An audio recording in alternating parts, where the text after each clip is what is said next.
Welcome to Raghavan naturopathy. आज बात करेंगे लीवर की बीमारी के बारे में। लीवर की बीमारी या गैस्ट्रो का जो भी बीमारी है, लोग प्राय गैस्ट्रोएंटरोलॉजिस्ट के पास जाते हैं। हमारे पास जो मरीज आ रहे हैं, हम जो देख रहे हैं दिन रात, या डॉक्टर कुणाल जो देख रहे हैं मरीज, वो सब प्राय देखते हैं कि किसी को गैस बन रहा है, बहुत साल से गैस बन रहा है और गैस का वो 4-5 दवाई प्राय हर एक गैस्ट्रोएंटरोलॉजिस्ट लिखता है। एक तो पेंटोप्राजोल, एसिलॉक, 1-2 ठो और जो क्या कहते हैं उसको लिक्विड में कॉन्स्टिपेशन का, बस यही 3-4 दवाई वो लोग देता है और उससे बीमारी ठीक नहीं होता है। प्रॉब्लम ये है कि गैस का जो बीमारी है, जो समस्या है, या गैस्ट्रोएंटरोलॉजी में जो भी समस्या है, इसमें कुछ डिजीज ऑटो इम्यून है, जैसे कि ulcerative colitis, Crohn's disease. Liver में भी कुछ बीमारी ऑटो इम्यून है। इसके बाद बाकी कुछ इम्यून मेडिएटेड है, जैसे कि hepatitis B, hepatitis C, hepatitis D, और इसके बाद कुछ मेटाबॉलिक है, मेटाबॉलिक डिजीज में जैसे फैटी लीवर। ये सब का क्या इलाज करेगा? गैस्ट्रो के पास कोई इलाज नहीं है। आप लोग भले ही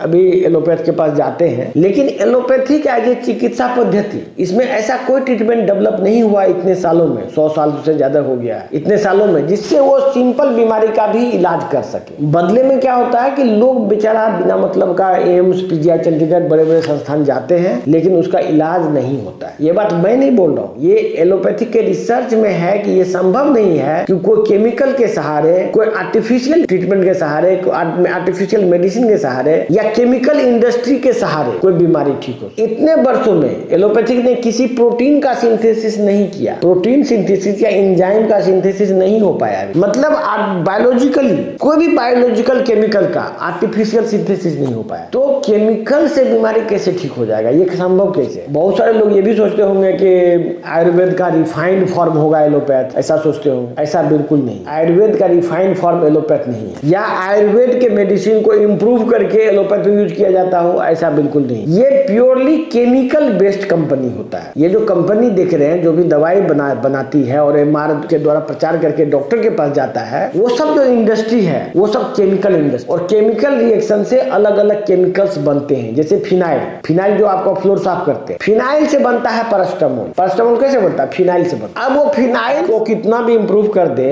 उससे आदमी के बेहतरी के लिए तो नहीं काम आ सकता। हो सकता है इमीडिएट कुछ इफेक्ट हो जाए इसका, जैसे कि बुखार उतर जाता है या कुछ थोड़ा मोड़ा कुछ चेंजेस आ जाए, लेकिन इससे शरीर को लंबे समय तक बेहतर नहीं बनाया जा सकता। तो ये चीज साबित हो चुका है। इसीलिए यदि किसी को भी आपको गैस्ट्रो का रिलेटेड बीमारी, गैस्ट्रो मतलब होता है कब्जियत है, गैस बनता है, पेप्टिक अल्सर है, पेप्टिक अल्सर के अलावा इम्यून सिस्टम का ऑटोइम्यून डिजीज जैसे क्रोन्स डिजीज, अल्सरेटिव कोलाइटिस, फिर हेपेटाइटिस, फैटी लीवर, ये इस कैटेगरी का बीमारी है, तो आपको नेचुरोपैथी में आना चाहिए। डॉक्टर कुणाल इसका बहुत अच्छा इलाज करते हैं। हमारे साथ पिछले 10-15 सालों से रिसर्च में है। हम लोग अनुसंधान करते हैं। हम लोग इसी अनुसंधान में लगे हुए हैं कि एलोपैथी से बेहतर इलाज कहाँ हो सकता है। मतलब करने का सेंस है कि यदि आप एलोपैथ में कहीं जाते हैं, ये टोटल आपका गलतफहमी है। आप नहीं ठीक हो सकते हैं उसमें, उस पद्धति में। प्लस क्या है कि केमिकल खाते खाते ज्यादातर लोगों का किडनी फेल हो जाता है, लीवर फेल हो जाता है, कैंसर हो सकता है। भाई केमिकल है ना वो, आप केमिकल से बचना होगा ना आपको। यदि कोई आपके घर में बीमार पड़ता है तो आप उसको क्या करेंगे कि जहर खिला के मार देंगे? लेकिन हो क्या रहा है? आप केमिकल मतलब नहीं होता पॉइजन, कोई भी केमिकल पॉइजन होता है। यदि आप थोड़ा भी ज्यादा मात्रा में खिलाएंगे तो दैट इज ए पॉइजन। तो इस तरह से पॉइजनस चीजों का इस्तेमाल करके आदमी का हित नहीं हो सकता है। यदि किसी को भी लीवर संबंधित बीमारी है, चाहे गैस्ट्रो का कोई भी बीमारी है, तो आप डॉक्टर कुणाल को मिलिए, हमारे राघवन नेचुरोपैथी सेंटर में आइए। राघवन नेचुरोपैथी सेंटर का हेल्पलाइन नंबर है, वहां से बात कीजिए और वो उपचार लीजिए।